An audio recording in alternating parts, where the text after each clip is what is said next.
everyone, Chris here from anabolicmen.com, where we bring you 100% research-backed advice for your men's health and to improve your hormonal health.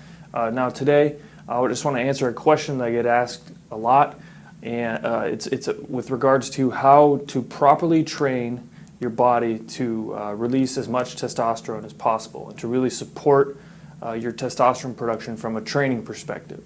Now, just a quick background, what we do at anabolicmen.com, we have what's known as a masculine optimization pyramid, and basically it's a pyramid where it teaches you how to optimize your hormones using a framework. So you look at your micronutrients, you look at your nutrition, your lifestyle, your training, and supplementation, and all together they help you build the best plan for yourself to optimize your hormones or optimize your testosterone. In this case, we're going to be talking about training and that rung on the pyramid and that step in the framework. So training is quite simple to understand in terms of how to elicit the biggest testosterone output, and I first looked at it back when I wrote the Test Shock program back in the first version of this program back in 2012. And what I did was I looked at all of the research on PubMed that basically that showed scientists trying to elicit as big of a hormonal response as possible from two groups of people. The first one was in trained men, so guys who had been training for 2 years or more. And then the second group was, in that group, the trained men group would also include elite athletes. So it could be anyone who's been training for 2 years or more to the spectrum of elite athletes, and I'll tell you a little bit about that. But then there's also the second clump of people that they looked at was untrained men. So guys who really had less than a year of training experience or none.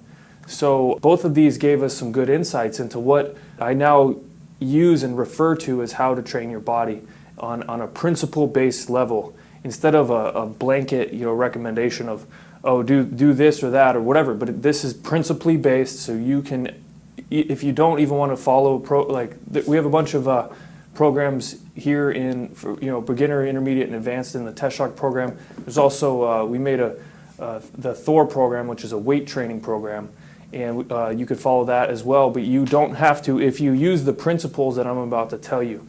So after studying all of this research that I saw, where researchers were trying to elicit a big testosterone response in these men, both untrained and trained, what I came up with just by looking at it was there are a couple of variables involved, and it turned into what's now known as the Testosterone Work Principle, which I talk about in Test Shock, I talk about in Thor, I've talked about on anabolicmen.com on the blog, so you can go check it out there if you want.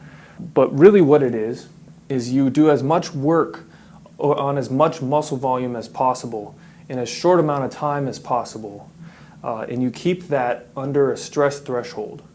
So that is actually represented here in this formula. We have work right there, and work is defined as the magnitude of the force times the displacement.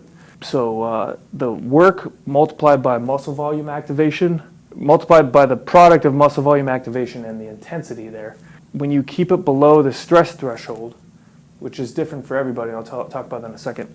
When you keep it below the stress threshold, you're going to get the biggest magnitude hormonal response the closer you get to the stress threshold without crossing it. So again, just translate it in, that might look kind of scary to a lot of people. It might look like college physics or something. But really what it is like I said, you activate as much muscle volume as possible with a high workload in as short a period of time as possible, and you stay under the stress threshold so your body is not overproducing cortisol, which would suppress androgen production. And that right there is going to give you the biggest magnitude of hormonal output.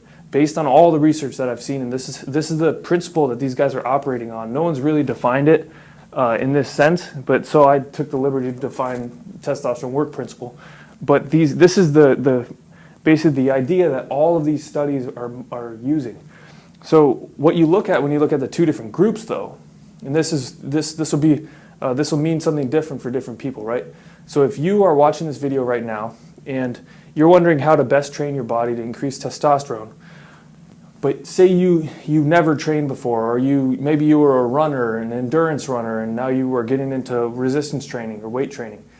So you're untrained in this arena. You're untrained in doing things this way. If you are untrained, this is going to work drastically to your advantage because your stress threshold is actually quite low. So you can see a very large relative magnitude of hormonal output with doing less work, actually, because the less work than someone who, say, was an elite athlete, or some guy who's someone else who's watching this video who maybe has been training for 3 or 4 years consistently, going to the gym every single week for that period of time. You are much more trained than the newbie.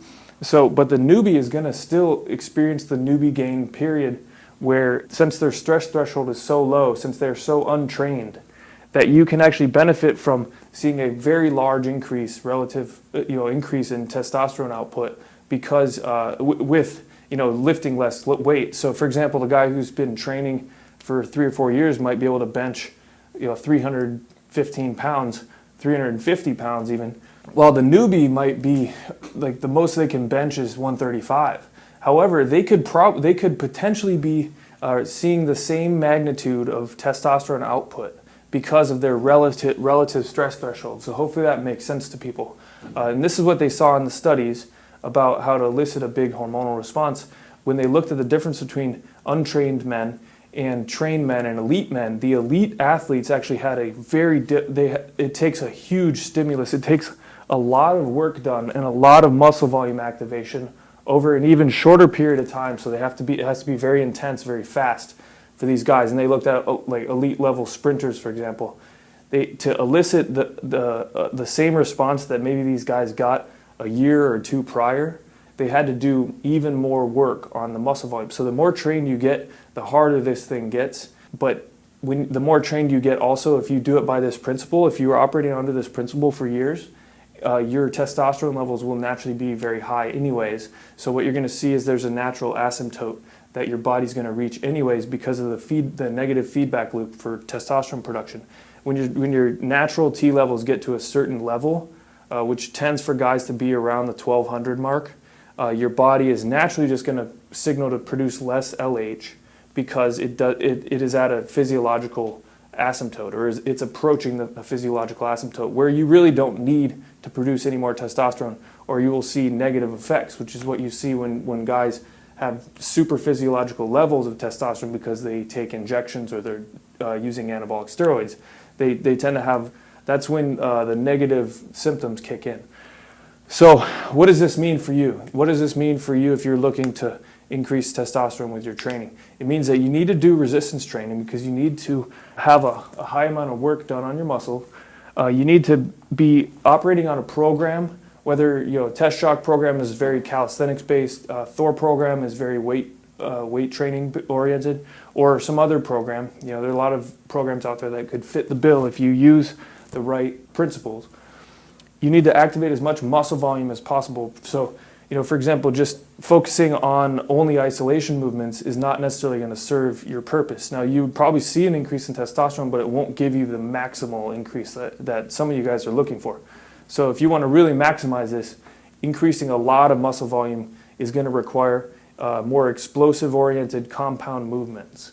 And the ability to do them without getting hurt, do them with proper form. So this is where sometimes it gets into problems with big barbell movements. If someone, it can be easy to pull out a lower back muscle or something because most people don't train or strengthen their lower back. So just be careful with what you're doing and make sure you're doing it correctly. But remember also to keep it under the stress threshold. And this is where I don't really have anything against something like CrossFit or like extensive HIIT training. I think there are some good benefits to the style of training. Especially CrossFit has a lot of good movements. They do this right. They activate a lot of muscle volume in a very intense period. However, the workloads are generally not super high because they're trying to do as many reps as possible in that period of time. But they also end up going over the stress threshold, and this is why you see a lot of guys end up going really, really hard, and they'll train every single day of the week at a max intensity, and they end up chronically elevating their cortisol levels, which is going to suppress androgen production. So you don't want to do that. And then you also see guys who go like balls to the wall on some crazy workouts all the time, and then they're throwing up after the workouts and that sort of thing. That's indicative that you definitely crossed the stress threshold. So I don't really want to demonize one or the other, any kind of workouts. I'm just saying, just know that this principle is what works to increase the magnitude of hormone output. And you could do many types of training to achieve this, but just be cognizant of the stress threshold and not going over it. So you could still do CrossFit type stuff if you wanted to, and just keep it under the stress threshold. And yeah, this is how you train your body for maximum testosterone output. So if you like this video, give it a thumbs up. If you want to see more videos like it, then you can go ahead and subscribe to our channel, and I will see you on the next video.